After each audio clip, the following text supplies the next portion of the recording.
அல்லது ஆழமான ஒரு போதகமும் கிடையாது.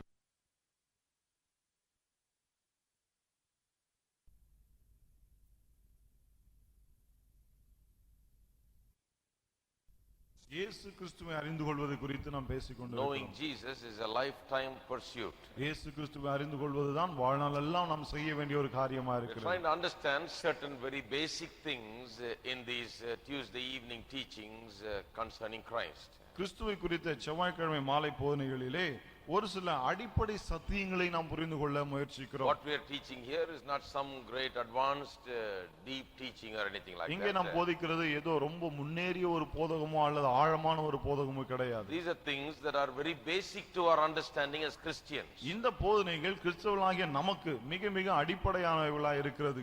One of the most important thing about understanding who Christ is to understand the meaning of Christ's death. கிறிஸ்து யார் என்பதை அறிந்து கொள்ள வேண்டுமானால் நாம் செய்ய வேண்டிய ஒரு முக்கியமான காரியம் அவருடைய மரணத்தின் அர்த்தம் என்ன என்பதை நாம் அறிந்து கொள்ள வேண்டும். More than all other aspects of his life, it is the death of Christ and why it took place, what it means and what it involved is the most important thing.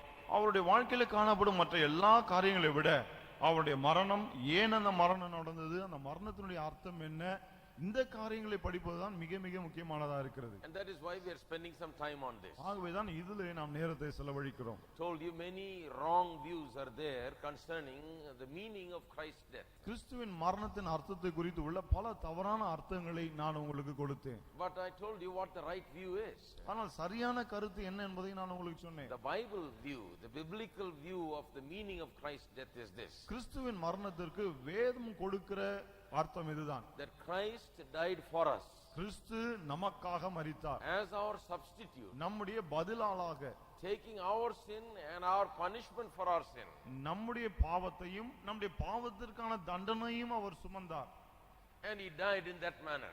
அப்படியாக தான் அவர் மரித்தார். Therefore we can now come to God. ஆகவே நாம் இப்போது தேவனிடம் வர முடியும். Since he has paid the price.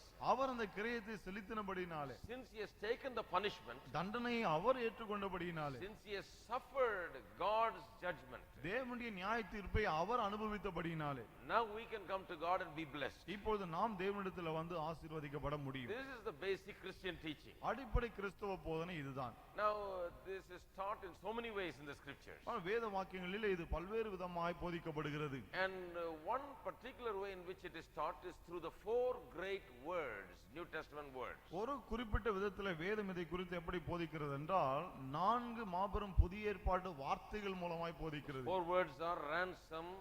4 வார்த்தைகள் என்னென்ன? மீட்கும் பொருள், redemption, மீட்பு, propitiation, கிருபாதாரம் and reconciliation. பிறகு ஒப்புரவாகுதல். 4 great words. 4 மாபெரும் வார்த்தைகள். I've already explained to you ransom and redemption. மீட்கும் பொருள், மீட்பு, இது ரெண்டையும் நான் ஏற்கனவே விளக்கி சொல்லிவிட்டேன். Today we're going to look at propitiation. இன்றைக்கு கிருபாதாரத்தை குறித்து நாம் பார்க்க போகிறோம். You cannot study the New Testament and what it teaches concerning Christ without studying and understanding the word propitiation. இந்த கிருபாதாரம் என்ற வார்த்தையை படிக்காமல் நாம் புதிய ஏற்பாட்டையும் கிறிஸ்து நமக்காய் செய்த காரியங்களை புரிந்து கொள்ள முடியாது. And it is a very important word. இது மிகவும் முக்கியமான ஒரு வார்த்தையும் So ஆகும். let us look into this word because this word once again is going to reveal to us more about the meaning of Christ's death. இந்த வார்த்தை கிறிஸ்துவின் மரணத்தின் அர்த்தத்தை குறித்து மேலும் நமக்கு வெளிப்படுத்த போகிறது. ஆகவே இதை நாம் பார்க்க வேண்டும். We saw the word redemption, how wonderfully it unfolded all that Christ has done for us through the cross. மீட்பை நாம் படித்தோம். எப்படி கிறிஸ்துவானவர் நமக்காக சிலுவையில் செய்த எல்லாவற்றையும் அது அற்புதமாய் நமக்கு விளக்கி காட்டுகிறது என்று பார்த்தோம். Propitiation is going to give us further revelation concerning what he has done through the cross. அதுபோலவே இந்த கிருபாதாரம் என்ற வார்த்தையும் சிலுவையின் மூலமாய் அவர் நமக்காக என்ன செய்தார் என்பதை மேலும் நமக்கு விளக்கி காட்டும். The word propitiation is a big word. Sometimes we don't even understand what it means. Let me give you what it means very simply. It means in one word satisfaction. கிருபாதாரம் என்று சொன்னால் சில சமயம் நமக்கு புரியாமல் போகலாம். ஆனால் அதோட இன்னொரு அர்த்தம் என்னவென்றால் திருப்தி செய்தல் என்பது அல்லது திருப்தி. Satisfaction.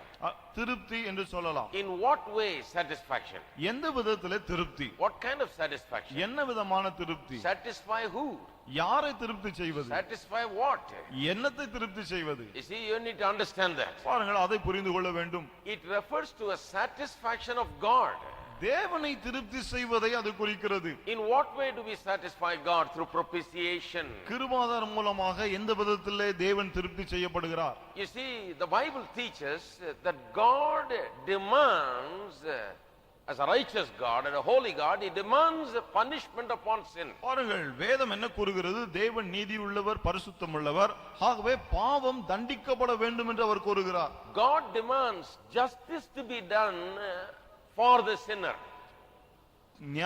பாவியின் மீது நியாய தீர்ப்பு வர வேண்டும், நியாயம் செய்யப்பட வேண்டும் என்று தேவன் You விரும்புகிறார். cannot sin and simply get away. அவன் பாவம் செய்துவிட்டு சும்மா போய் தப்பித்து போய்விட முடியாது. God, being holy and righteous, has to do the right thing in punishing sin and bringing about a judgment upon the sinner. தேவன் பரிசுத்தரும் நீதியுமாய் இருக்கிறபடியினாலே பாவியை தண்டித்து அவன் மீது அவர் நியாய தீர்ப்பை கொண்டு வர வேண்டும். So the holiness and the righteousness of God demands that sin be punished and sinner be judged. ஆகவே இந்த தேவனுடைய பரிசுத்தமும் நீதியும் பாவி தண்டிக்கப்பட வேண்டும், பாவத்திற்குரிய தண்டனை கொடுக்கப்பட வேண்டும் என்று கோருகிறது.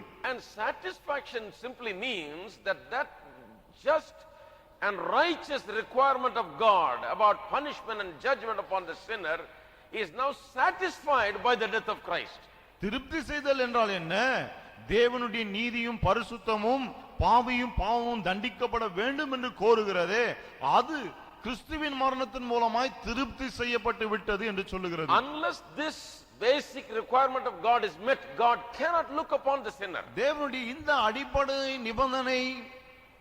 நிபந்தனையின்படி செய்யப்படாவிட்டால் பிறகு தேவன் பாவியின் மீது பாவி பார்க்க கூட முடியாது. Sin must be judged. பாவம் நியாயந்தீர்க்கப்பட வேண்டும். Sinner must be judged. பாவி நியாயந்தீர்க்கப்பட வேண்டும். Must be punished. தண்டிக்கப்பட்டே ஆக வேண்டும். This is the requirement of God. இது தேவனுடைய கோரிக்கை. God cannot set it aside. ஆனால் தேவன் இதை ஒதுக்கி தள்ளிவிட முடியாது.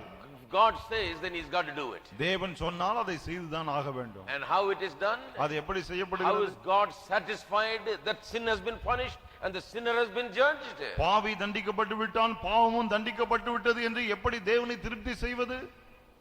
The death of Christ, the Bible teaches, satisfies God in that manner.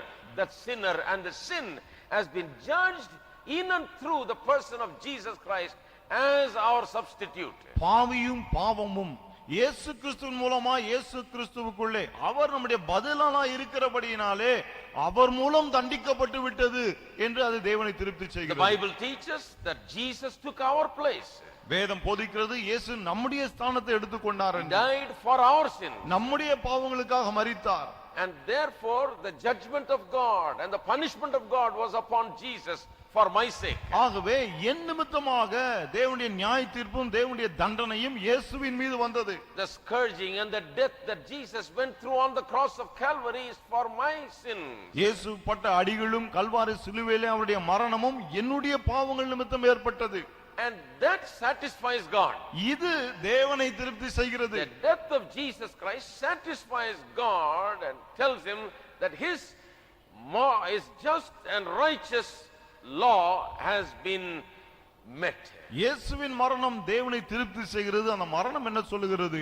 தேவனுடைய நீதியும் நியாயம் உள்ள அந்த பிரமாணத்தின்படி செய்யப்பட்டு விட்டது என்று சொல்லுகிறது. Now that is the basic definition of what propitiation is. கிருபாதாரம் என்றால் என்ன? அடிப்படை விளக்கம் இதுதான். It is completely surrounded by the idea that God is satisfied that his justice has been met by the death of Jesus Christ.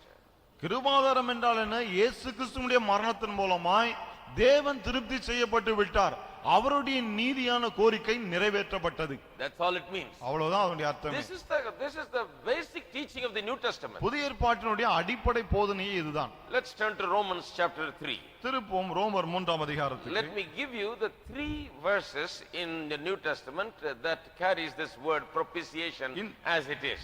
இந்த கிருபாதாரம் என்ற வார்த்தை கொடுக்கிற 3 புதிய ஏற்பாட்டு வசனங்களை நாம் வாசிப்போம். The word propitiation appears in 3 places only in the authorized version. பாருங்கள், கிருபாதாரம் என்ற வார்த்தை 3 இடங்களிலே வருகிறது. அதை நாம் பார்ப்போம். King James versionல 3 தடவை தான் வருது. But we have it in so many other places by some other words. ஆனால் இன்னும் பல இடங்களிலே வேறு வார்த்தைகள் மூலமா இதே வார்த்தை வருகிறது. When I say 3 places, it doesn't mean it is taught only in 3 places in the New Testament. பாருங்கள், 3 இடங்கள் சொல்லும்போது புதிய ஏற்பாட்டில் 3 இடங்களில் மட்டும்தான் அதை பற்றி பேசுகிறது நினைக்க கூடாது. In other places, they use other words other than propitiation. மற்ற இடங்களிலே கிருபாதாரம் என்ற வார்த்தைக்கு பதிலாக வேறு வார்த்தைகளை But பயன்படுத்துகிறார்கள். the idea and the teaching is the same, and it is consistent, and it is taught dozens of times in the scriptures. ஆனால் அது எல்லாமே கிருபாதாரத்தை பற்றி தான் பேசுகிறது. வேத வாக்கியங்களே 12க்கும் மேற்பட்ட முறை அப்படி வருகிறது. Just the word is different. ஆனால் வார்த்தை தான் வித்தியாசமா But let me இருக்கு. give you the 3 verses where we have the word propitiation. கிருபாதாரம் என்ற வார்த்தையே வருகிற 3 வசனங்களை நாம் பார்ப்போம். Romans chapter 3, ரோமர் 3ஆம் அதிகாரம் verse 25 and 26. 25 26 வசனங்கள். Whom God hath set forth to be a propitiation through faith in his blood, to declare his righteousness for the remission of sins that are past through the forbearance of God. To declare, I say, at this time, his righteousness, that he might be just and the justifier of him which believeth in Jesus. தேவன் பொறுமையா இந்த முற்காலத்தில் நடந்த பாவங்களை தாம் பொறுத்து கொண்டதை குறித்து தம்முடைய நீதியை காண்பிக்கும் பொருட்டாகவும், தாம் நீதியுள்ளவரும் இயேசுவினிடத்தில் விசுவாசமாயிருக்கிறவனை நீதிமானாக்குகிறவருமாய் விளங்கும்படி இக்காலத்திலே தமது நீதியை காண்பிக்கும் பொருட்டாகவும் கிறிஸ்து இயேசுவுடைய இரத்தத்தை பற்றும் விசுவாசத்தினாலே பலிக்கும் கிருபாதார பலியாக அவரையே ஏற்படுத்தினார். Tremendous verse.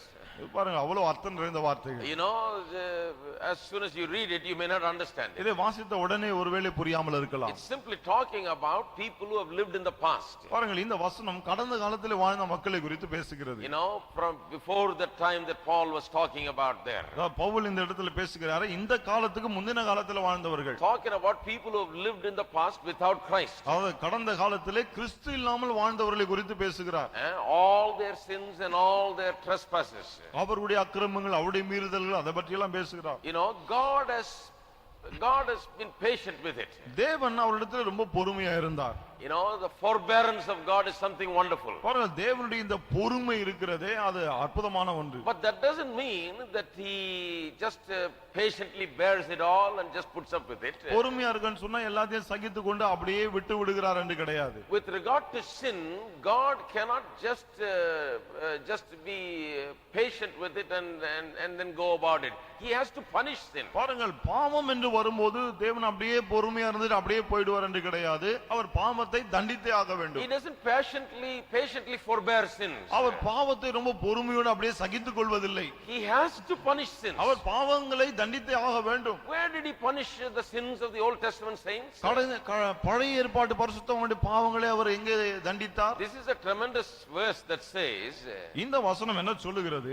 that all through history God has been patiently waiting. சரித்திரம் முழுவதும் தேவன் பொறுமையாய் காத்திருந்தார். He's a just God.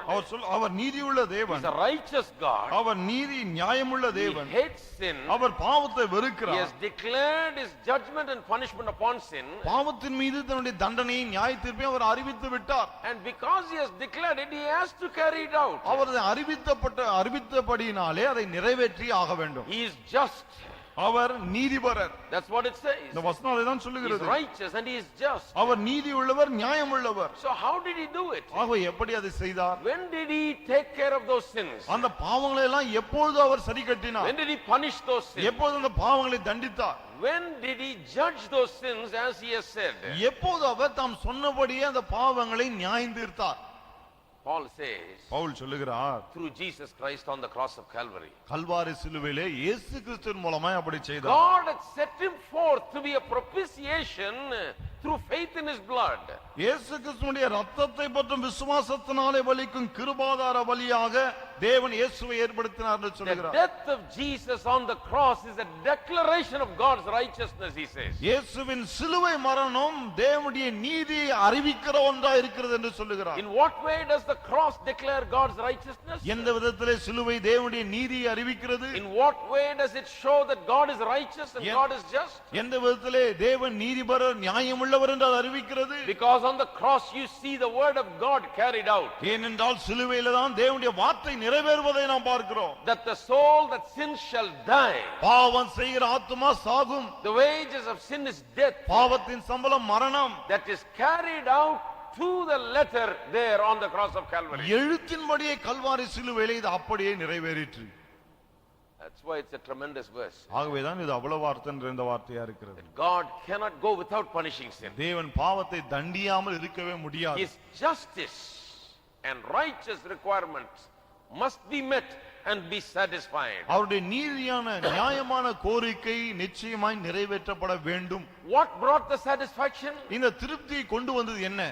Christ is the propitiation. கிறிஸ்துதான் கிருபாதாரம். He set him forth as the propitiation. கிருபாதார பலியாக அவரை ஏற்படுத்தினார். Let me say it in simple words. அது ரொம்ப எளிமையா சொல்றேன் பாருங்க. Christ is the satisfaction to God. தேவனை திருப்தி செய்கிறவர் கிறிஸ்துதான். Christ in his death Christ in his death brought satisfaction. கிறிஸ்து தம்முடைய மரணத்தின் மூலமாய் தேவனை திருப்தி செய்தார். Christ is the propitiation in that way. கிறிஸ்துதான் இந்த விதத்திலே கிருபாதாரமாய் இருக்கிறார். Let's go on to 1 John chapter 2. 1 யோவான் 2ஆம் அதிகாரத்துக்கு நாம் செல்வோம். I don't want to stay there. I preached on that when we taught on Romans 3:25 and 26. ரோமர் 3:25-26 போதித்த போது அதை நாம் போதித்தோம். ஆகவே ரொம்ப நேரம் அதுல பேச விரும்பல. But I just want to point that out to you. ஆனால் இதை உங்களுக்கு குறிப்பிட்டு சொல்ல விரும்புகிறேன். It's a weighty verse. It's saying a lot. இது நிறைய சொல்லுகிற அர்த்தம் நிறைந்த ஒரு வார்த்தையா இருக்கிறது. You know, on the cross of Calvary, பாருங்கள் கல்வாரி சிலுவையிலே the past sins of the past people that lived, as well as the present sins of the people that lived in the time of Jesus, and the future sins were all punished and judged. Kalvari சிலுவையிலே இயேசுக்கு முன்னதாய் வாழ்ந்த கடந்த காலத்தினுடைய மக்களுடைய பாவமும் இயேசுவின் காலத்திலே வாழ்ந்த மக்களுடைய பாவமும் எதிர்காலத்திலே வாழ போகிற மக்களுடைய பாவம் எல்லாமே அங்கே சுமந்து தீர்க்கப்பட்டது. He is the propitiation, satisfaction. அவர்தான் கிருபாதாரம், அவர்தான் திருப்தி செய்கிறவர். All men, whether they are Old Testament men or New Testament men, can come to God only through Jesus Christ. பழைய ஏற்பாட்டு மனிதரோ புதிய ஏற்பாட்டு மனிதரோ எல்லா மனிதரும் இயேசு கிறிஸ்துவின் இரத்தத்தினால் மட்டும் தான் தேவனிடத்தில் வர There is no முடியும். one way of salvation in the Old Testament, another way in the New Testament. பழைய ஏற்பாட்டிலே ஒரு ரட்சிப்பின் வழியும் புதிய ஏற்பாட்டிலே இன்னொரு ரட்சிப்பின் வழியும் கிடையாது. Abraham was saved looking forward to the fact that Jesus will come and take his sins. இயேசு வருவார், என்னுடைய பாவங்களை சுமப்பார் என்பதை எதிர்பார்த்தவனாய் ஆபிரகாம் இருந்தான். We get saved looking back at Jesus who took our sins. நாம் எப்படி ரட்சிக்கப்படுகிறோம்? நம்முடைய பாவங்களை சுமந்து தீர்த்த இயேசுவை நோக்கி பார்த்து ரட்சிக்கப்படுகிறோம். But this is a very important thing to understand. பாருங்கள், இதை புரிந்து கொள்ள வேண்டியது அவ்வளவு முக்கியம். Because what we are saying is this, that salvation is in no other name other than the name of Jesus. Ever, throughout all eternity, there is salvation only through Jesus. ஏன் இதை சொல்லுகிறோம்? நித்தியமாய் ரட்சிப்பு என்பது இயேசு கிறிஸ்துவின் மூலமாய் மட்டும் இருக்கிறதே தவிர வேறு வழியிலே கிடையவே கிடையாது. People will say to you, well, Jesus came only 2000 years ago. மக்கள் ஒருவேளை சொல்லலாம், இயேசு 2000 வருஷத்துக்கு முன்னாடி தானே வந்தார். Yes, he came 2000 years ago, but he took care of sins that are from eternity past to eternity future. All sins for all eternity has been taken care of once and for all by one sacrifice. அவர் வந்தது 2000 வருஷத்துக்கு முன்னால, அது உண்மைதான். ஆனால் கடந்த நித்தியம் முதல் வரும் நித்தியம் வரை எல்லா மனிதர் செய்த எல்லா பாவங்களும் ஒரே தரம் அவராலே சுமந்து தீர்க்கப்பட்டது. This is a wonderful fact that we all Christians must learn to cherish and appreciate. எல்லா கிறிஸ்தவர்களும் இந்த அற்புதமான சத்தியத்தை நாம் ருசிக்க வேண்டும், மேன்மை பாராட்ட வேண்டும். This is the way of salvation. இதுதான் ரட்சிப்பின் வழி. This is what we preach. இதைதான் நாம் பிரசங்கிக்கிறோம். There is nothing that can satisfy God's justice than the cross of Calvary. தேவனுடைய நியாயத்தை, நீதியை கல்வாரி சிலுவை தவிர வேறு எதுவும் திருப்தி செய்ய முடியாது. 1 John chapter 2 verse 2. 1 யோவான் 2:2. This is, and he is the propitiation. You see, there it is mentioned very directly. He is the propitiation for our sins, not for ours only, but also for the sins of the whole world. நம்முடைய பாவங்களை நிவர்த்தி செய்கிற கிருபாதார பலி அவரே. நம்முடைய பாவங்களை மாத்திரமல்ல, சர்வலோகத்தின் பாவங்களையும் நிவர்த்தி செய்கிற பலியா இருக்கிறார். நம்முடைய பாவங்களை மாத்திரமல்ல, சர்வலோகத்தின் பாவங்களையும். That's exactly what I said. பாருங்க, அததான் நான் இப்ப சொன்னேன் உங்களுக்கு.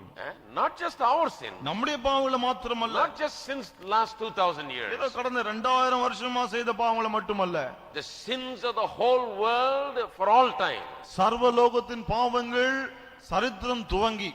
He is the propitiation. அவர்தான் கிருபாதார பலி. He is the satisfaction. அவர்தான் திருப்தி செய்கிறவர். There is no other way given unto men under the sun for men to be saved. சூரியனுக்கு கீழே மனுஷர் ரட்சிக்கப்படும்படி வேறு எந்த ஒரு நாமமும் கொடுக்கப்படவில்லை. No other name given for salvation other than the name of Jesus. ரட்சிப்புக்கு இயேசுவின் நாமத்தை தவிர வேறு நாமமே கிடையாது. 1 John chapter 4 1 யோவான் 4ஆம் அதிகாரம் verse 10. 10ஆம் வசனம் பாருங்க. Herein is love, not that we loved God, but that he loved us and sent his son.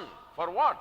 To be, once again that great word, propitiation for our sins. நாம் தேவனிடத்தில் அன்பு கூர்ந்ததனால் அல்ல, அவர் நம்மிடத்தில் அன்பு கூர்ந்து நம்முடைய பாவங்களை நிவர்த்தி செய்கிற கிருபாதார பலியாக. அந்த வார்த்தை மீண்டும் இங்க வருது பாருங்க. Propitiation for our sins means he satisfied God with reference to our sins.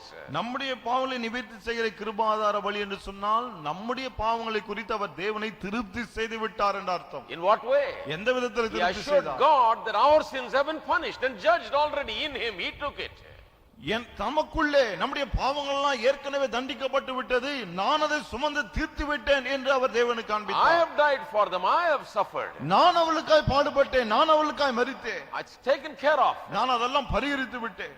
Sin is punished and judged. பாவம் தண்டிக்கப்பட்டு விட்டது, நியாயம் தீர்க்கப்பட்டு விட்டது. In that way he became our propitiation for our sins. அந்த விதத்திலே நம்முடைய பாவங்களுக்காய் அவர் கிருபாதார பலியாய் மாறினார். But the thing is, ஆனால் விஷயம் you got to என்னவென்றால் look into it a little more in depth. இதை இன்னும் கொஞ்சம் ஆழமாய் நாம் பார்க்க Because வேண்டும். the more we look into it, the more we understand the glory of the cross. ஏனென்றால் இதை ஆழமாய் பார்க்க பார்க்க சிலுவையின் மேன்மையை நாம் அறிந்து கொள்ள முடியும் Many அதிகமாய். people reject this idea of propitiation அநேகர் as something of a pagan idea belonging to pagan cultures. அநேகர் இந்த கிருபாதாரம் என்ற எண்ணத்தையே இது மற்ற மதங்களை சேர்ந்த எண்ணமா இருக்கிறது, அது அவர்களுடைய கலாச்சாரத்தை சேர்ந்தது என்று சொல்லுகிறார்கள். They say it's a very low kind of religious idea. அதாவது இந்த எண்ணமே ரொம்ப மட்டமான மத எண்ணமா இருக்கிறது என்று சொல்லுகிறார்கள். Satisfying God, தேவனை திருப்தி செய்கிறதா, appeasing God. தேவனை போய் திருப்தி செய்கிறதா? There are so many religions of the world that bring this and that to appease God and to get in the good books of God. உலகத்திலே பல மதங்கள் இருக்கிறது, தங்கள் தெய்வங்கள்ட்ட நல்ல பேர் வாங்குறதுக்கு அதோட தயவை பெற்றுக்கொள்ள தங்கள் தெய்வங்களை திருப்தி செய்கிறார்கள் அந்த மக்கள். Some bring sacrifices, சிலர் பலிகளை கொண்டு some வருகிறார்கள், bring gold and silver, சிலர் பொன்னையும் வெள்ளியும் கொண்டு some bring வருகிறார்கள், money, சிலர் பணத்தை கொண்டு some வருகிறார்கள், bring good works. சிலர் நற்கிரியைகளை கொண்டு வருகிறார்கள். Somehow they want to appease the angry God. எப்படியோ கோபம் நிறைந்த கடவுளை அவர்கள் திருப்தி செய்ய நினைக்கிறார்கள். The idea is that God is angry, அவருடைய எண்ணம் என்ன?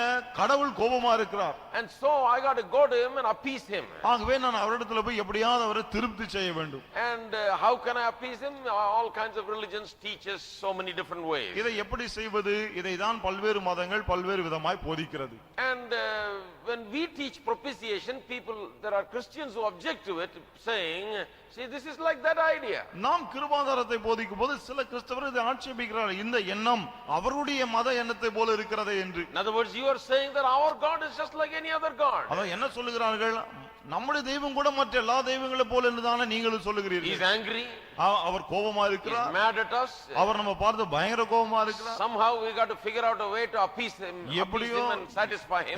எப்படியாவது எப்படி அவரை திருப்தி செய்யறதுன்னு அந்த வழியை நம்ம கண்டுபிடிக்கணும். The objectors say that the idea of the God of love does not go along with this God who requires propitiation. இதை ஆட்சேபிக்கிற மக்கள் என்ன சொல்லுகிறார்கள்?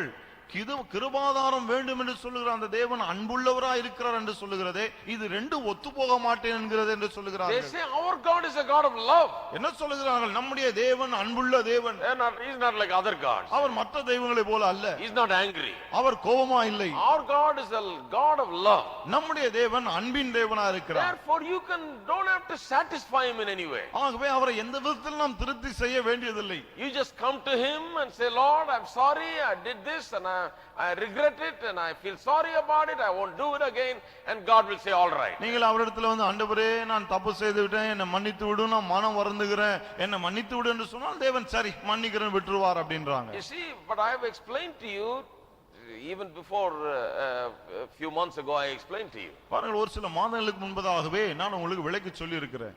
that forgiveness like that is very difficult for our God. தேவன் நம்ம இந்த விதத்துல மன்னிப்பது என்பது ரொம்ப ரொம்ப கஷ்டம் அவருக்கு. Because God has said in his law that without the remission of sin, without the shedding of blood, there is no remission of sin. ஏனென்றால் தேவன் தம்முடைய பிரமாணத்திலே அவர் சொல்லி வைத்து விட்டார், ரத்தம் சிந்துதல் இல்லாமல் மன்னிப்பு கிடையாது. Sin must be paid by death. பாவத்துக்கான கிரயம் மரணம்தான்.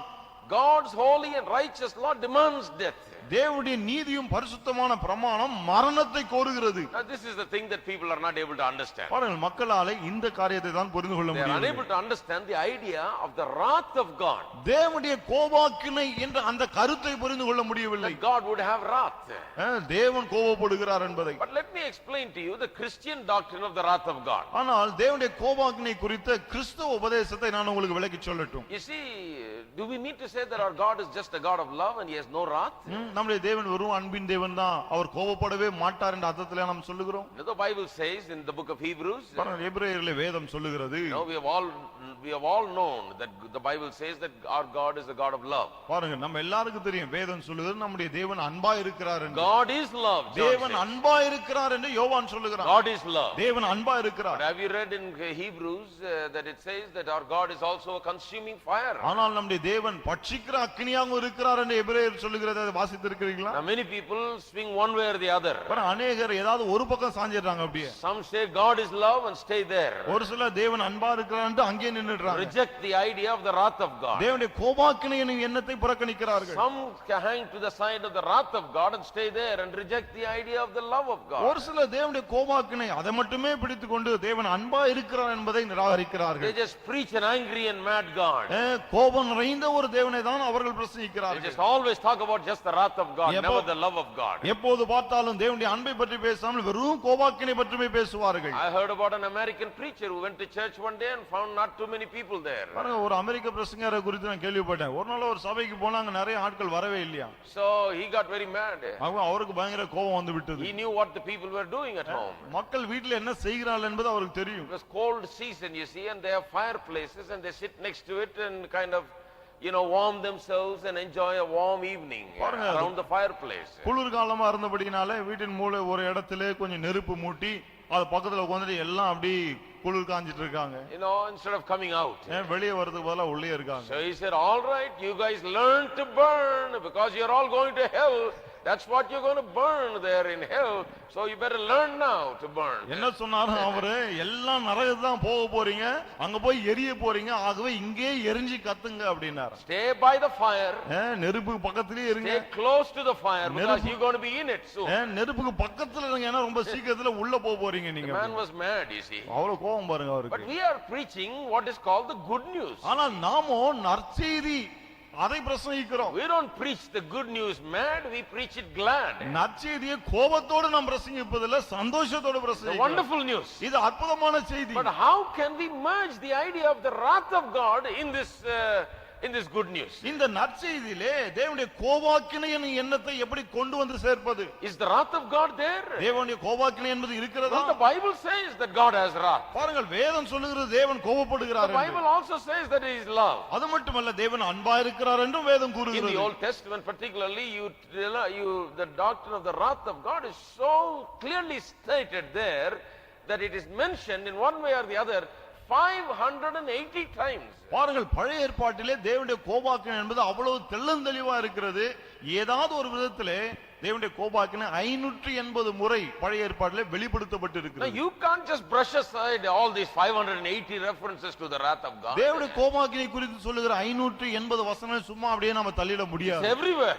எல்லா இடத்திலும் இருக்கிறது அது. That the wrath of God is real. தேவனுடைய கோபாக்கினை நிஜம். So let's understand what the wrath of God ஆகவே is. தேவனுடைய கோபாக்கினை என்றால் என்ன, அதை நாம் புரிந்து What கொள்வோம். is the wrath of God? தேவனுடைய கோபாக்கினை என்றால் என்ன? Well, it is not the wrath of some man you have seen, a mad man who's angry, பாருங்க, நாம சில கோபப்படுற ஆளை பார்க்கறோம் இல்ல, அவ்வளவு கோபமா இருப்பாங்க அவங்க.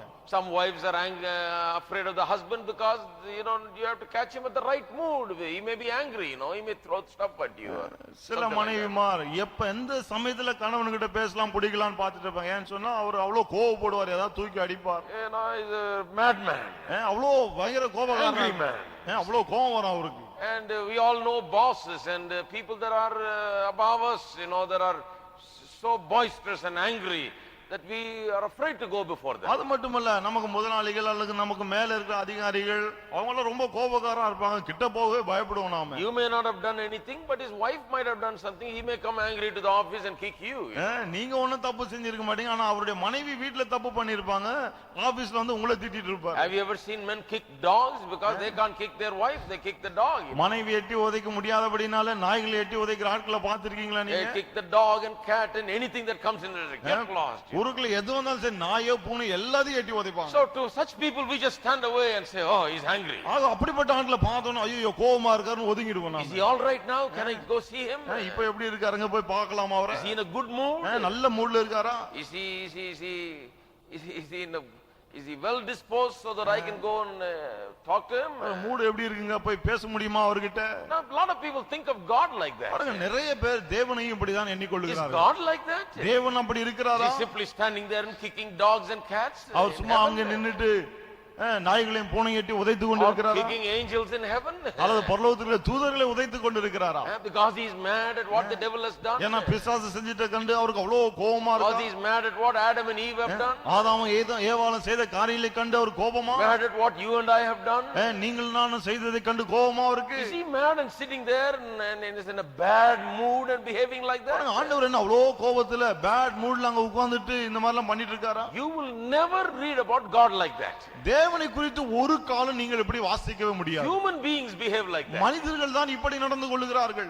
God's anger is something different. தேவனுடைய கோபம் என்பது முற்றிலும் வித்தியாசமானது. God's wrath is not something that just comes and goes and just all of a sudden just comes like a flash and disappears. பாருங்க, தேவனுடைய கோபம் என்று சொல்லும்போது அது எப்போதாவது வரும் அல்லது திடீர்னு வரும், அப்படி திடீர்னு வந்துட்டு திடீர்னு போய்டும், அதெல்லாம் கிடையாது. No, God's anger and wrath is something that is constant and it is always against sin and upon the sin and the sinner. பாருங்கள், தேவனுடைய கோபாக்கினை என்பது எப்போதும் இருக்கக்கூடியதா இருக்கிறது. அது மட்டுமல்ல, அது பாவத்துக்கு எதிராக பாவிக்கு எதிராக எப்போதும் இருக்கிறதா இருக்கிறது. It has a particular object.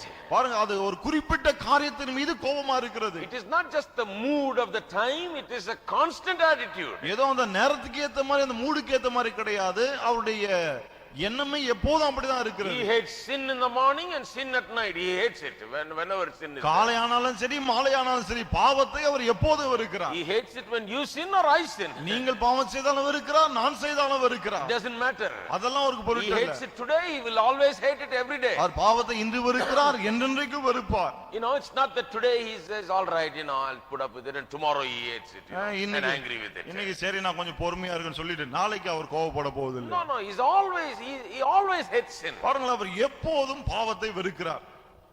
That is the Old Testament or the biblical doctrine of God. தேவனை குறித்த வேதாகமத்தின் உபதேசம் இதுதான். That God hates sin. தேவன் பாவத்தை வெறுக்கிறார். 100 years ago in America. பாருங்கள், சில 100 ஆண்டுகளுக்கு முன்பதாக அமெரிக்காவிலே ஜானத்தன் எட்வர்ட்ஸ் என்ற மிகப்பெரிய பிரசங்கியார் இருந்தார். Great revivalist. அவர் மிகப்பெரிய எழுப்புதல் அவரால் And உண்டாயிற்று. some of his sermons are the best you will ever read. அவருடைய செய்திகள் சிலவற்றை வாசித்தா மிக சிறந்ததா இருக்கும் அது. You know, he is a greatly used man of God. பாருங்கள், அவர் தேவனால் வல்லமையாய் பயன்படுத்தப்பட்ட ஒரு He மனிதர். preached a sermon one time which is world famous. Every preacher would have read it at least one time, called Man in the Hands of an Angry God. அவர் ஒரு முறை கோபம் நிறைந்த தேவனுடைய கரங்களில் இருக்கும் மனிதன் என்ற ஒரு பிரசங்கத்தை செய்தார். உலகத்திற்கு எல்லா பிரசங்கங்களும் ஒரு முறையாவது அதை வாசித்திருப்பாங்க. Any man that will read it has to shake. அதை வாசிக்கிற யாரானாலும் சரி நடுங்கித்தான் ஆகணும். Tremendous fact about how man is a sinner and because of sin he is under the wrath of God. எப்படி மனிதன் பாவியா இருக்கிறான், பாவியா இருக்கிறதுனாலே தேவனுடைய கோபாக்கினின் கீழ் இருக்கிறான். பயங்கரமா சொல்றார் அத பத்தி. You know, see, a lot of people don't know that. They're just going about happily, you know, enjoying life, and they say, well, everything is fine with me. நிறைய பேர் எல்லாம் தெரியாம இருக்காங்க, எல்லாம் நல்லா இருக்கு, நானும் நல்லா தான் இருக்கேன் அப்படின்னு ஜாலியா போய் சுத்திட்டு இருக்காங்க. The Bible says that it is the sheer mercy and the grace of God that people are just able to walk around like that. வேதம் சொல்லுது, மக்கள் இப்படி எல்லாம் சுத்தி திரிக்கிறாங்களே அது தேவனுடைய சுத்தமான கிருபையும் இரக்கமும் தான். Not because they are so mighty they are just going around. ஏதோ இவங்களும் பெரிய பலவான்கனால அப்படி சுத்திட்டு இல்ல. If God will just act now, they are completely gone. தேவன் இப்போது செயல்பட்டால போதும் எல்லாம் போய்டுவாங்க. They are under the wrath of God. அவர்கள் தேவனுடைய கோபாக்கினின் கீழ இருக்கிறார்கள். You know, that is the biblical teaching on the wrath of God. தேவனுடைய கோபாக்கினை குறித்து வேதம் கூறும் போதனை அதுதான். That all are under the wrath of God. எல்லாருமே தேவனுடைய கோபாக்கினை கீழ் That இருக்கிறோம். all are under sin. எல்லாருமே பாவத்தின் கீழ் All இருக்கிறோம். have sinned and come short of the glory of God. எல்லாரும் பாவம் செய்து தேவனுடைய மகிமையை இழந்து போனவர்களாக God's இருக்கிறோம். judgment is hanging over them. தேவனுடைய நியாயத்தீர்ப்பு தலைமையில் தொங்கிக் In கொண்டிருக்கிறது. fact, it is to be said like this, and this is the way many great Bible teachers have said it, that man is under a death sentence. சொல்ல போனால் இப்படித்தான் சொல்லணும். நிறைய பிரசங்கமான இப்படிதான் சொல்ல, மனுஷன் மரண தண்டனையின் கீழ் இருக்கிறான். He is under death sentence has been passed. அவனுக்கு மரண தண்டனை விதிக்கப்பட்டு விட்டது. That is why Jesus said, he that believeth me hath passed from death into life. ஆகவேதான் இயேசு சொன்னார், என்னை விசுவாசிக்கிறவன் மரணத்தை விட்டு நீங்கி ஜீவனுக்கு உட்பட்டு இருக்கிறான். What about the one who does not believe? விசுவாசியாதவனை பற்றி என்ன? Is he going to go into death? அவன் மரணத்துக்குள்ளாய் போக போகிறானா? The Bible says he is already condemned. வேதம் சொல்லுது ஏற்கனவே அவன் ஆக்கினை தீர்ப்பு அடைந்தாயிற்று. In other words, simply stated, the Bible says that all men and women of the world, everyone who is born, is already under a state of condemnation, condemned before God. வேறு விதமா சொல்ல போனால் இந்த உலகத்திற்கு எல்லா ஆண்களும் பெண்களும் தேவனுக்கு முன்பதாக ஆக்கினை தீர்ப்புக்கு உள்ளானவர்களாய் இருக்கிறார்கள். People may be good people in this world. இந்த உலகத்திலே அவர்கள் நல்லவர்களாய் இருக்கலாம். Before God all are sinners. ஆனால் தேவனுக்கு முன்பாக எல்லாரும் பாவிகள், condemned. ஆக்கினைக்கு And the உட்படுத்தப்பட்டவர்கள். only way to be delivered from this condemnation is through Jesus Christ. இந்த ஆக்கினை தீர்ப்பிலிருந்து வெளியே வர வேண்டுமானால் அதற்கு ஒரே வழி இயேசு கிறிஸ்து It is மட்டுமே. by putting faith in Christ. அவரை விசுவாசிப்பதன் மூலமாய் மட்டுமே To be delivered from the condemnation. அந்த ஆக்கினை தீர்ப்பிலிருந்து நாம் விடுதலை பெற So முடியும். every time a person is saved, he is really saved. It's like snatching a person out of condemnation, out of death, out of eternity in hell. You are literally snatching him out. ஆகவே ஒவ்வொரு முறை ஒரு மனிதன் ரட்சிக்கப்படும் போது எழுத்தின்படி அவரை நரகத்திலிருந்து நித்திய ஆக்கினையிலிருந்து மரணத்திலிருந்து அவரை வெளியே இழுத்து கொண்டு வருகிறோம் நாம். That's how important that is. பாருங்கள், அது அவ்வளவு முக்கியம். Now some people don't realize what an altar call is all about. பாருங்கள், அழைப்பு கொடுக்கிறோமே கடைசியில அது என்ன என்பதையே நிறைய பேர் I உணராமல் don't think இருக்கிறார்கள். most Christian people in our country understand. நம்ம நாட்டில் இருக்க அநேக கிறிஸ்தவர்களுக்கும் அது புரியவில்லை என்று You go to any meeting while the altar call is given, all the Christians get up and just walk away. கூட்டத்துக்கு போய் பாருங்க, அழைப்பு கொடுக்கும் போது இவங்க எல்லாம் எழுந்து போயிட்டே இருப்பாங்க. They just don't care. They just don't understand what it is. பாருங்க, அவங்களுக்கு கவலை கிடையாது, அது என்ன என்பதும் அவங்களுக்கு தெரியவில்லை. Christian people, இவங்க எல்லாம் கிறிஸ்தவங்க, they just do not understand what is happening. என்ன நடக்கிறது என்பதை அறியாதவர்கள். That poor soul is being snatched out of hell and eternity and in hell and condemnation and death. He is snatched, plucked out of the devil's hands. அந்த ஆத்துமா பாருங்கள் பிசாசின் கரங்களிலிருந்து நரகத்திலிருந்து நித்திய ஆக்கினையிலிருந்து அவன் வெளியே கொண்டு வரப்படுகிறான். And these people don't understand. They say, well, I've heard the sermon, I'm going home. ஆனா இந்த ஆட்களுக்கு புரியல. பிரசங்கத்தை கேட்டேன், சரி வீட்டுக்கு போறேன்னு போறாங்க. Here the man will be giving altar call and people will be going forward with great conviction, and instead of standing there and praying and thanking God and praising God for these people, they're just walking home. இங்கே ஊழியக்காரர்னு alter கால் கொடுப்பாரு, ஜனங்க எல்லாம் முன்னுக்கு வந்துட்டு இருப்பாங்க அழுகையோட. ஆனா இவங்க அங்க நின்னு கர்த்தரை துதித்து இந்த மக்களுடைய ரட்சிப்புக்காக ஆண்டவரை ஸ்தோத்திரத்துக்கு பதிலா அவங்க பாட்டுக்கு வீட்டுக்கு போயிட்டே It இருப்பாங்க. is because they don't understand these doctrines. இதெல்லாம் ஏன்னா இந்த உபதேசங்களை அவர்கள் புரிந்து கொள்ளவில்லை. They don't அதனாலதான். understand what happens when a man is convicted and he goes forward to receive Jesus. ஒரு மனுஷன் உணர்த்துவிக்கப்பட்டு இயேசுவை ஏற்றுக்கொள்ளும்படி முன்னுக்கு போகும்போது என்ன நடக்கிறது என்று அவருக்கு தெரியவில்லை. Coming out of the cloud of condemnation and under the strong hand of God's wrath into salvation. ஆக்கினை தீர்ப்பிலிருந்து தேவனுடைய கோபாக்கினை என்னும் அந்த பிடியிலிருந்து இப்போது அவன் ரட்சிப்புக்கு உள்ளே வருகிறான்.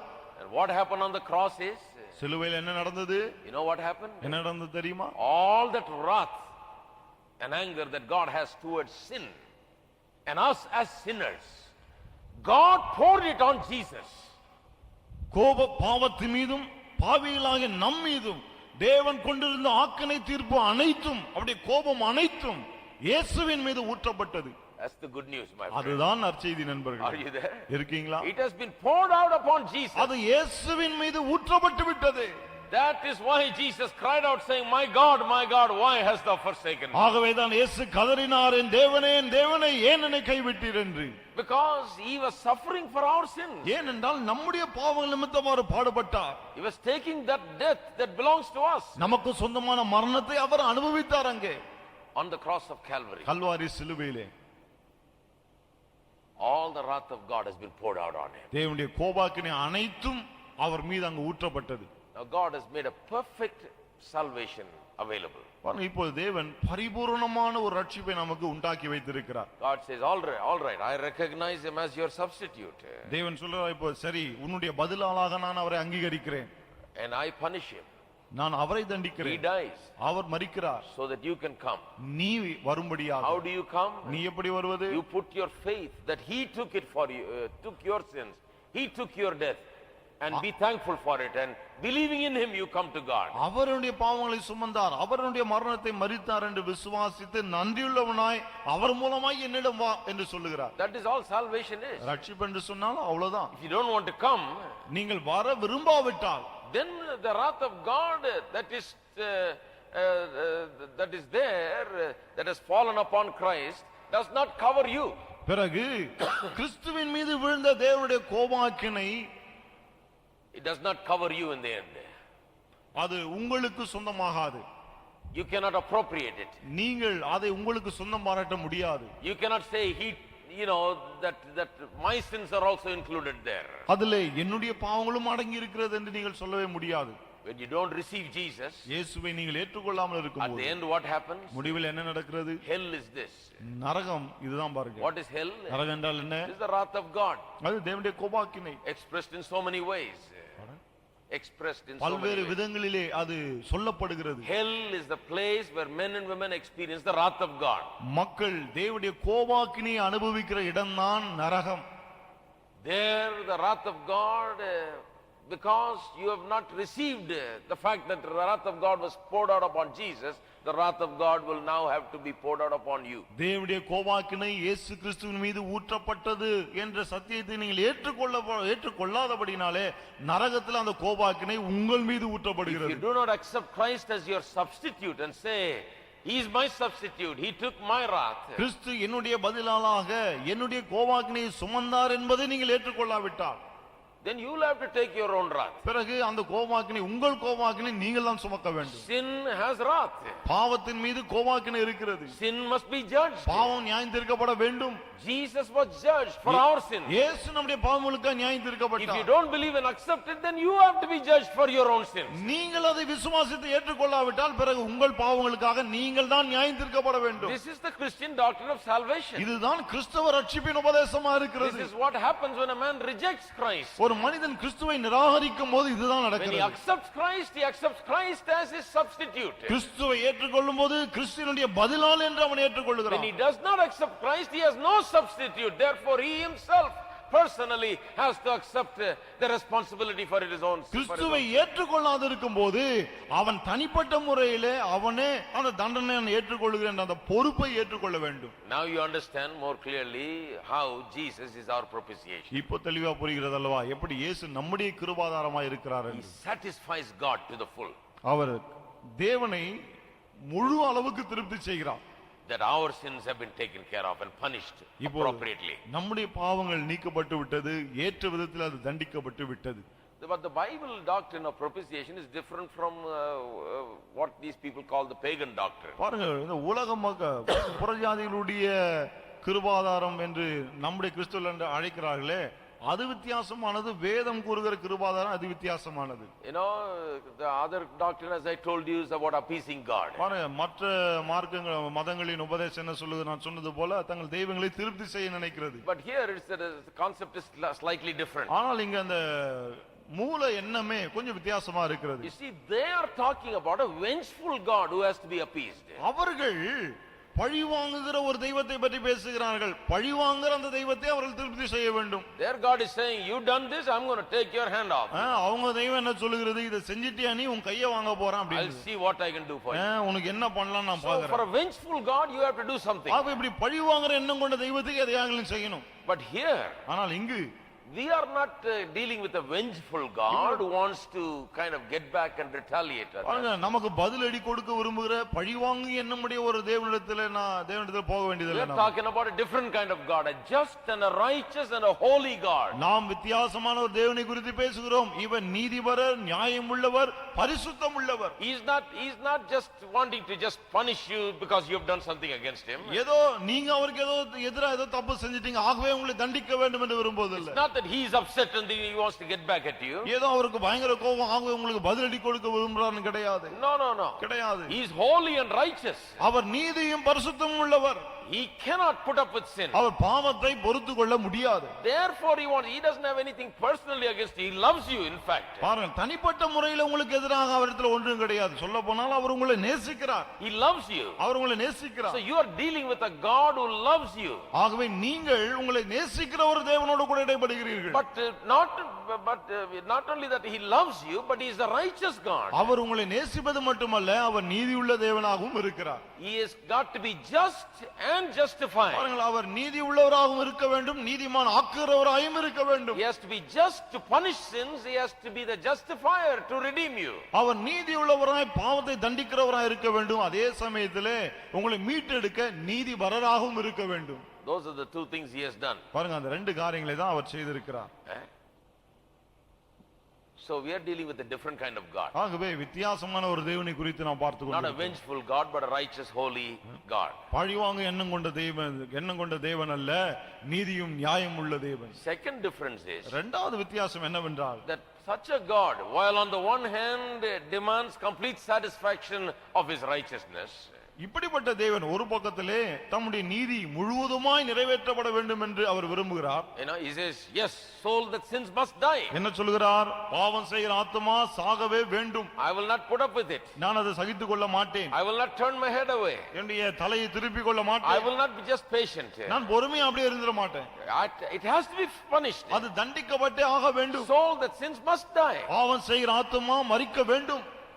He says that. அவர் சொல்லுகிறார் அது. But he is the same God who sent his son, his own son, to take that death and suffer in our place as our substitute. அதே தேவன் தான் தம்முடைய குமாரனை அனுப்பி நம்முடைய ஸ்தானத்திலே அவர் பாடுபட்டு மரிக்கவும் செய்தார்.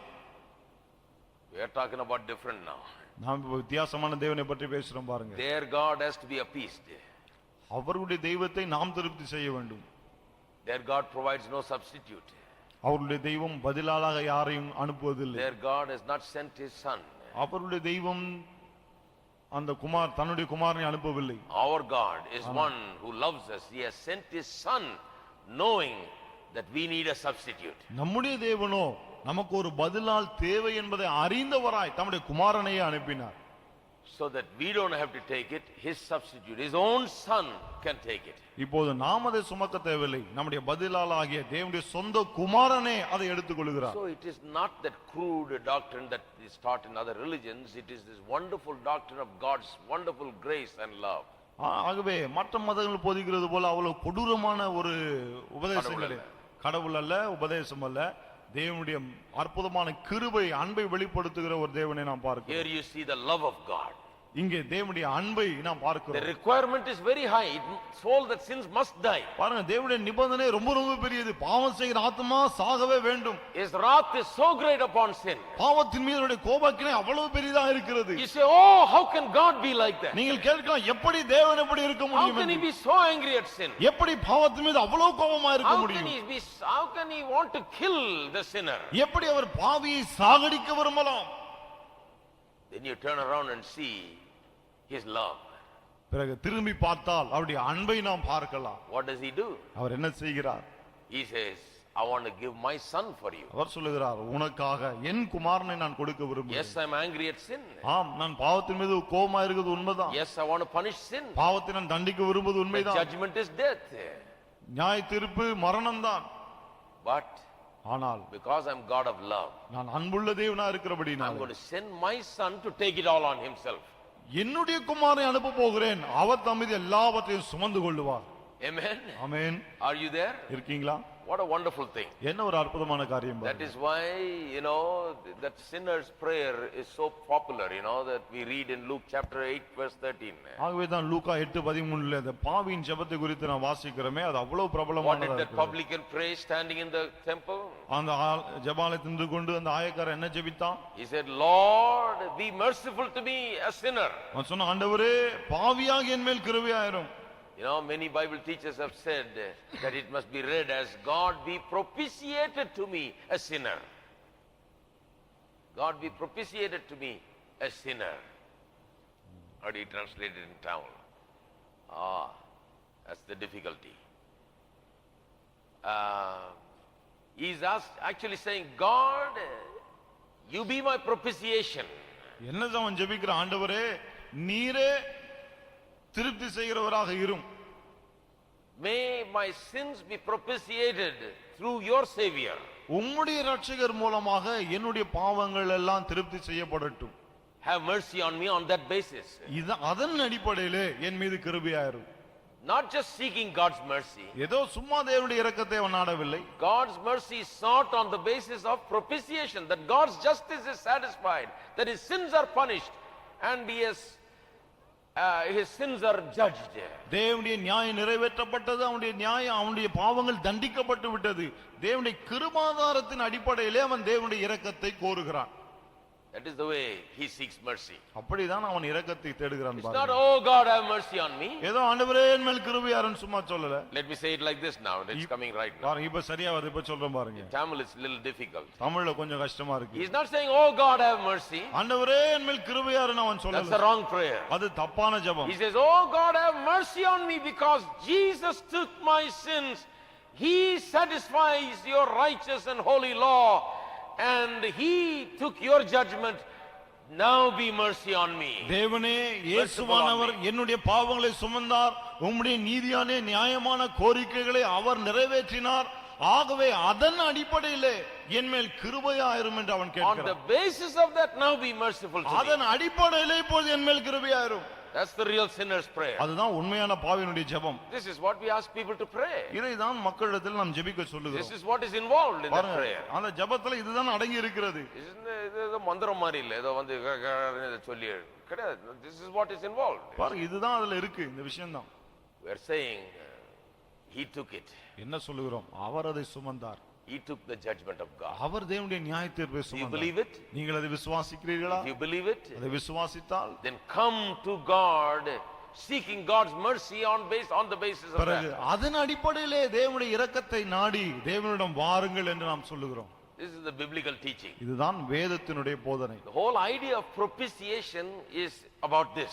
கிருபாதாரம் என்ற எண்ணமே இதை பற்றியதுதான். That unless God is satisfied with his law, his justice, whatever he has said in his word is satisfied, man cannot have salvation. பாருங்கள், தேவனுடைய நீதி, தேவனுடைய பிரமாணம், தேவன் சொன்ன காரியம் அது திருப்தி செய்யப்படாவிட்டால் பிறகு மனிதனுக்கு ரட்சிப்பு கிடையாது. Let me read to you a couple of verses about the righteousness of God and the holiness of God. தேவனுடைய நீதியையும் பரிசுத்தத்தையும் குறித்து சில வசனங்களை நாம் வாசிப்போம். Sometimes we just don't understand it. சில சமயத்திலே இது நமக்கு புரியவதில்லை. பாருங்க, Psalm 119 verse 137 சங்கீதம் 119 137 says, righteous art thou, O Lord, and upright are thy judgments. கர்த்தாவே, நீ நீதிபரர், உமது நியாய தீர்ப்புகள் செம்மையானவைகள். Psalm 119 is full of that. சங்கீதம் 119 இதனாலே நிறைஞ்சிருக்கு. It is full of appreciation for God's word. தேவனுடைய வார்த்தை அந்த அளவுக்கு இது மேன்மை பாராட்டுகிறது இந்த சங்கீதம்.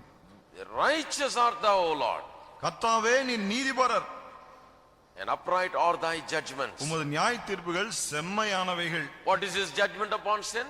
பாவத்தின் மீது அவருடைய நியாய தீர்ப்பு என்ன? Soul that sins shall die. பாவம் செய்கிற ஆத்மா சாகும் என்பது. Is there anything wrong with it? அதுல ஏதாவது தவறு இருக்கா? No, psalmist says they are upright, they are right judgments. கிடையாது. You always do right. கிடையாது. சங்கீதக்காரன் சொல்கிறான், உமது நியாய தீர்ப்புகள் செம்மையானவைகள், நீர் எப்போதும் சரியாகத்தான் If you செய்கிறீர். say the wages of sin is death, then that's it. பாவத்தின் சம்பளம் மரணம் என்று நீர் சொன்னால் சொன்னதுதான். It's your judgment. அது உம்முடைய நியாய You தீர்ப்பு. never make a mistake. நீர் ஒரு நாளும் தவறு செய்வதில்லை. Nobody can cancel it. யாருமே அதை ரத்து செய்ய முடியாது. That's what it means. அவருடைய அர்த்தம் அதுதான். Psalm 145. சங்கீதம் 145 பாருங்க. Psalm 145. 145 சங்கீதம் Verse 17. 17 வசனம். The Lord is righteous in all his ways and holy in all his works. கர்த்தர் தமது வழிகளில் எல்லாம் நீதியுள்ளவரும் தமது கிரியைகளில் எல்லாம் கிருபையுள்ளவருமா இருக்கிறார். You see, if God simply forgives the sinner and overlooking his demands, பாருங்கள், தேவன் பாவியை சும்மா அப்படியே மன்னிச்சிட்டு தம்முடைய கோரிக்கைகள் எல்லாம் கண்டும் காணாமல் விட்டு இருந்தார். see, I can tell, say for example, I can tell my son, if you do this, I'm going to punish you like this. பாருங்க, நான் உதாரணத்துக்கு என்ன எடுத்துங்க, என் பையனை பார்த்து நான் சொல்லலாம், இதை நீ செஞ்சினா நான் உன்னை தண்டிப்பேன் அப்படின்னு. All right, then when he does it, பிறகு பையன் அதை செய்யும் போது, I'm just a human being, sometimes I overlook it and say, all right, I won't do it, I'll still forgive you. நான் சாதாரண மனுஷன் தான், ஆகவே அதை கண்டு காணாம விட்டு சரி இந்த தடவை உன்னை மன்னிச்சிடுறேன் போ அப்படின்னு I சொல்றேன். won't do what I told you I will do. நான் சொன்ன மாதிரி உனக்கு செய்ய மாட்டேன், I'll just forgive you. உன்னை அப்படியே மன்னிக்கிறேன். It's come so easy. அது நமக்கு அவ்வளோ சுலபமா வருது. Why? ஏன்? Because I am not righteous like God. ஏன்னா தேவனை போல நான் நீதி உள்ளவன் அல்ல. You see, that's the problem. See, பாருங்க, அதுதான் பிரச்சனை. but for a man like me, a man who is lacking in righteousness, you cannot believe all the time. அந்த நீதியில குறைவுபடுகிற ஆளு நம்பவே முடியாது. சொன்னதை செய்யாத ஆளு எப்படி நம்ப முடியும்? You see, if God is like me, you cannot believe God. தேவனும் என்ன போல இருந்தா நீங்கள் தேவனை நம்ப முடியாது. Why do we believe God? ஏன் நான் தேவனை விசுவாசிக்கிறேன்? Because if he says one thing, he will do it. He will never overlook it. ஏனென்றால் அவர் ஒன்றை சொன்னால் அப்படியே செய்வார். ஒரு நாளும் அதை கண்டு காணாமல் விட்டுட So மாட்டார். I can tell something to my son and then overlook it. ஆகவே நான் என்னுடைய மகனுக்கு ஒன்று சொல்லிட்டு பிறகு அப்படியே விட்டுடலாம் கண்டு But காணாமல். God cannot do it. ஆனால் தேவன் அப்படி செய்ய முடியாது. God, if he says something, he has to do it. தேவன் ஒன்றை சொன்னால் செய்துதான் ஆக வேண்டும். If he says, all right, I will overlook it, I will be merciful, I will forgive you. சரி, நான் கண்டு காணாம விட்டுறேன், உன்னை மன்னிச்சிடுறேன், உமக்கு கிருபையா இருக்குன்னு அவர் சொன்னா, Then you cannot believe this God at all, because he may change everything as he goes along, and he may do what he says or he may not do what he says. You can never believe him in anything. பிறகு இந்த தேவனை நம்பவே முடியாது, எதுக்கும் நம்ப முடியாது. ஏன்னு சொன்னா அவர் சொன்னபடி செய்யலாம், செய்யாம போகலாம், போக போக மாறவும் செய்யலாம். But I can tell you today, standing here, that you can believe this God, because this is the God to keep his word. He put his son on the cross and killed him there. ஏனால் இங்கு நின்று நான் உங்களுக்கு சொல்லுகிறேன், இந்த தேவனை நீங்கள் நம்பலாம். ஏனென்றால் தம்முடைய வார்த்தையின்படி செய்வதற்காக தம்முடைய குமாரனை அவர் சிலுவையில் அறைந்தார். Such a righteous God, such a holy God, such a true God, you can believe him because the cross says that he will never lie. He put his own son on the cross because of his word. அவ்வளவு நீதியுள்ளவர், அவ்வளவு பரிசுத்தம் உள்ளவர், அவ்வளவு உண்மை உள்ளவர். ஏனென்றால் சிலுவை சொல்லுகிறது அவர் தம்முடைய வார்த்தையின்படி செய்வார், மாறவே மாட்டார் என்று. Hello? Hello, Are you there? இருக்கீங்களா? The cross tells me. சிலுவை எனக்கு சொல்லுகிறது. And Romans 8:32 tells me. ரோமர் 8:32 எனக்கு சொல்லுகிறது. God spared not his own son. தேவன் தம்முடைய சொந்த குமாரன் என்றும் பார்க்கவில்லை. His word is more important. அவருடைய வார்த்தை தான் ரொம்ப முக்கியம் பாருங்க. Word. அவருடைய வார்த்தை. He is a God of his word. அவர் தம்முடைய வார்த்தையின்படி செய்கிற If தேவன். he says, he will do it. அவர் சொன்னால் செய்வார். And I tell you, that's why I believe his நான் promises. உங்களுக்கு சொல்லட்டும், ஆகவே தான் அவருடைய வாக்குத்தத்தங்களை நான் விசுவாசிக்கிறேன். That's why I believe that he is coming back. ஆகவே தான் அவர் திரும்ப வருவார் என்று விசுவாசிக்கிறேன். That's why I believe everything Jesus has said. ஆகவே தான் இயேசு சொன்ன அனைத்தையும் நான் That's விசுவாசிக்கிறேன். why I believe and love and read and meditate and cling to the word of God. ஆகவே தான் தேவனுடைய வார்த்தையை விசுவாசிக்கிறேன், படிக்கிறேன், தியானிக்கிறேன், விரும்புகிறேன், பற்றிக்கொள்ளுகிறேன். That is why I can stand upon this pulpit and boldly declare that what God has done, he will do it. ஆகவே தான் தைரியமாய் இந்த பிரசங்க பீடத்திலே நின்று சொல்லுகிறேன், தேவன் சொன்னபடி செய்வார் என்று. I am telling you, believe in this word. உங்களுக்கு சொல்லுகிறேன், இந்த வார்த்தையை நீங்கள் நம்புங்கள். Believe in his word. அவருடைய வார்த்தையை நம்புங்கள். How do I know he will do it? அவர் செய்வார் என்று எப்படி எனக்கு தெரியும்? He did it when it comes to sin. பாவம் என்று வரும்போது அவர் செய்தார். Why that is so important? ஏன் அது அவ்வளவு முக்கியம்? Because he had to give his own son and kill him on the cross. ஏனென்றால் தம்முடைய சொந்த குமாரனையே கொடுத்து அவரை சிலுவையிலே சாகடிக்க வேண்டியதாக And he இருந்தது. spared not his own son. அவர் தம்முடைய சொந்த குமாரன் என்றும் பார்க்கவில்லை. That tells me இது எனக்கு சொல்லுகிறது, that this God, no matter what, he will keep his word. இந்த தேவன் என்ன நடந்தாலும் சரி தம்முடைய வார்த்தையின்படி செய்வார். Are you getting a sense of how righteous God is and how holy God is? தேவன் எவ்வளவு நீதியுள்ளவர், பரிசுத்தர், அந்த உணர்வு உங்களுக்கு உண்டாகிறதா? Eh? God says it. தேவன் சொல்லுகிறார். He says, I will never leave you nor forsake you. அவர் சொல்றார், நான் உன்னை விட்டு விலகவும் மாட்டேன், கைவிடவும் மாட்டேன். You can bet your life on it, my friend. வாழ்க்கையே அதன் மீது பந்தயமாய் நீங்கள் வைக்கலாம். Amen. Amen. You can bet your life on it. He will never leave you nor forsake you. வாழ்க்கையே பந்தயமாய் வைக்கலாம், கைவிடவும் மாட்டார், விட்டு விலகவும் His மாட்டார். word is true. அவருடைய வார்த்தை உண்மையுள்ளது, Nothing will change it.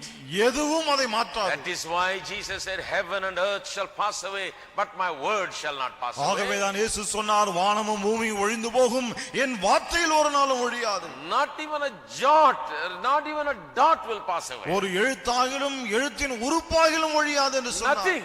எதுவும் ஒழியாது. Heaven and earth shall pass away. வானமும் பூமியும் ஒழிந்து போகும். But he will not go without fulfilling his ஆனால் word. அவர் தம்முடைய வார்த்தை நிறைவேற்றாமல் விட மாட்டார். This is my strongest conviction, and that's what makes me a preacher. பாருங்கள், இதை நான் பலமாய் உணர்ந்திருக்கிறேன். ஆகவே தான் நான் இப்படி பிரசங்கியாரா But இருக்கிறேன். behind this conviction is the cross. ஆனால் அந்த உணர்த்தலுக்கு பின்னாலே சிலுவை இருக்கிறது. That's why I preach the cross. ஆகவே தான் நான் சிலுவையை The பிரசங்கிக்கிறேன். cross gives me the conviction that God, my God, is a righteous and holy God. சிலுவை தான் என்னுடைய தேவன் நீதிபரர் பரிசுத்தம் உள்ளவர் என்ற உணர்வை எனக்கு கொடுக்கிறது. If he did not punish Jesus there for my sins and put my punishment and my death upon him, if he did not do that, then he is not righteous. என்னுடைய பாவங்கள் நிமித்தம் அவர் இயேசுவை தண்டியாமல், இயேசுவை மரணத்துக்கு விட்டு கொடுக்காமல் இருந்திருந்தால் பிறகு அவர் நீதி உள்ளவர் அல்ல.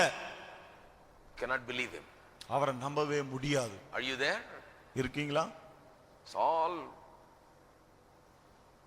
intertwined with one another. எல்லாம் ஒன்னோடு ஒன்று அப்படியே பின்னி பிணைஞ்சிருக்கு பாருங்க. You know,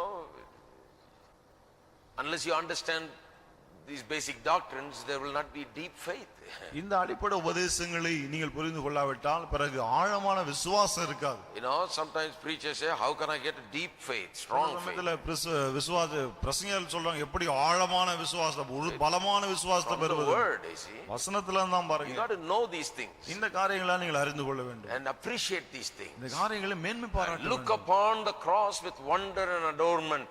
அது மட்டுமல்ல, சிலுவை நோக்கி பார்க்கும்போது வியப்போடு ஆச்சரியத்தோடு பார்க்க வேண்டும். Not look upon it like an ordinary man looks at it. சும்மா சாதாரண ஒரு மனுஷன் பார்க்கிற மாதிரி நாம பார்க்க கூடாது. Looks upon it with all the light and illumination of the Holy Spirit, understanding these things, appreciating, loving these things, and praising God for what it reveals. பரிசுத்தாவின் வெளிச்சத்தோடு பிரகாசத்தோடு இந்த காரியங்களை புரிந்து கொண்டு இவைகளின் அர்த்தம் என்ன என்பதை தெரிந்து கொண்டு ஆண்டவரை துதிக்கிறவர்களாய் நாம் இருக்க When வேண்டும். I look upon the cross, சிலுவை நான் நோக்கி பார்க்கும்போது that tells me அது எனக்கு என்ன சொல்லுகிறது that தெரியுமா? to punish and judge my sin, he did not spare his own son.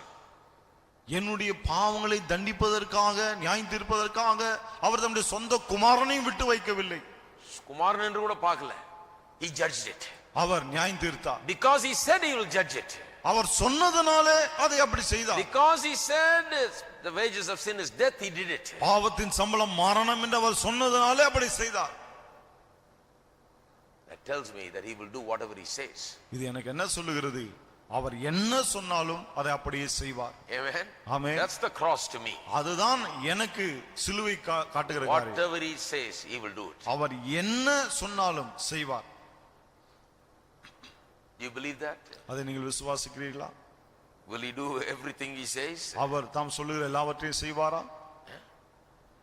Now let me just mention a couple of things that is the results of propitiation and then close. கிருபாதானத்தின் விளைவாக உண்டான ரெண்டு காரியங்களை சொல்லி நான் It's a முடிக்கிறேன். beautiful concept. You see. பாருங்க, இது அற்புதமான ஒரு எண்ணமா இருக்கிறது. The more I preach it, the more it just I want to preach about பாருங்க, it. இது அது அதிகமா பிரசங்கிக்க இன்னும் அதிகமா பிரசங்கம் The more பண்ணணும். I explain it, the more it comes to me, and I don't find the time. பாருங்க, இது அதிகமா விளக்க இன்னும் வந்துட்டே இருக்கு, நேரம் இல்ல. It's a wonderful concept. அற்புதமான ஒரு எண்ணம் இது. I leave it to you. You just take what I just said just now and meditate upon it. பாருங்க, உங்ககிட்டயே விட்டுறேன். நான் சொன்னதை நீங்கள் எடுத்துக்கொண்டு நீங்கள் தியானம் பண்ணுங்கள். Look upon the cross like that. சிலுவை அப்படி நோக்கி பாருங்கள். And you see whether or not you will go deeper in your faith and stronger in your faith. உங்கள் விசுவாசத்தில் இன்னும் ஆழமாக பலமாக செல்லுகிறீர்களா இல்லையா என்பதை நீங்களே பாருங்கள். When you have an appreciation for what took place there. அங்க என்ன நடந்தது என்பதை நீங்கள் மேன்மை பாராட்டும் போது அப்படியெல்லாம் ஆகும். What is the result of this whole thing? இதெல்லாம் நடந்ததே, இதனுடைய விளைவு என்ன? What happened when God was satisfied with the death of Jesus on the cross? இயேசு கிறிஸ்துவினுடைய சிலுவை மரணத்தின் மூலமாய் தேவன் திருப்தியான போது என்ன நடந்தது? When God said, all right, sin is punished with death. He has borne the sins. I'm satisfied. சரி, மரணத்தின் மூலமாய் பாவம் தண்டிக்கப்பட்டது, அவர் பாவத்தை சுமந்து தீர்த்து விட்டார், நான் திருப்தியாகி விட்டேன் என்று தேவன் சொல்லுகிறார். What is the result? அதனுடைய விளைவு என்ன? The result is that now God is justified in forgiving sin. இப்பொழுது பாவத்தை மன்னிப்பதிலே தேவன் நீதிபரராய் இருக்கிறார். பாவத்தை மன்னிக்கிறதுல இப்ப நியாயம் இருக்குது. He is justified in forgiving the sinner. இப்போது அவர் பாவத்தை மன்னிப்பதிலே நியாயம் இருக்கிறது. Why? ஏன்? Because Jesus has paid the price. என்றால் இயேசு கிரயத்தை செலுத்தி விட்டார். If the price has not been paid, he won't be justified in forgiving it. கிரயம் கொடுக்கப்படாது இருந்தால் நம்மை மன்னிப்பதிலே எந்த நியாயமும் கிடையாது. That will be injustice. அது அநியாயமா இருக்கும். Because the price has been paid. ஏன்? கிரயம் செலுத்தப்பட்டபடினாலே God's righteous law has been answered and met. தேவனுடைய நீதி உள்ள பிரமாணத்துக்கு பதில் கிடைத்து விட்டது. அந்த கோரிக்கை நிறைவேற்றப்பட்டது. God's demand has been met. தேவனுடைய கோரிக்கை நிறைவேற்றப்பட்டது. Therefore he is now justified in forgiving the sinner. ஆகவே இப்போது பாவியை அவர் மன்னிப்பது நியாயமுள்ளதாக இருக்கிறது. He is the just and the justifier. அவர் நீதிபரராகவும் நீதிமான் ஆக்குகிறவராயும் இருக்கிறார். And that's why Romans 3:25-26 is very important. ஆகவேதான் ரோமர் 3:25-26 மிகவும் முக்கியமானதா. People want him to be the justifier. People want him to be the justifier. மக்கள் அவரை நீதிமான் ஆக்குகிறவராய் இருக்க வேண்டும் என்று விரும்புகிறார்கள். Don't like to talk about the fact that he is just. ஆனால் அவர் நீதிபரர், அத பேச விரும்புவது கிடையாது. That is why cross must be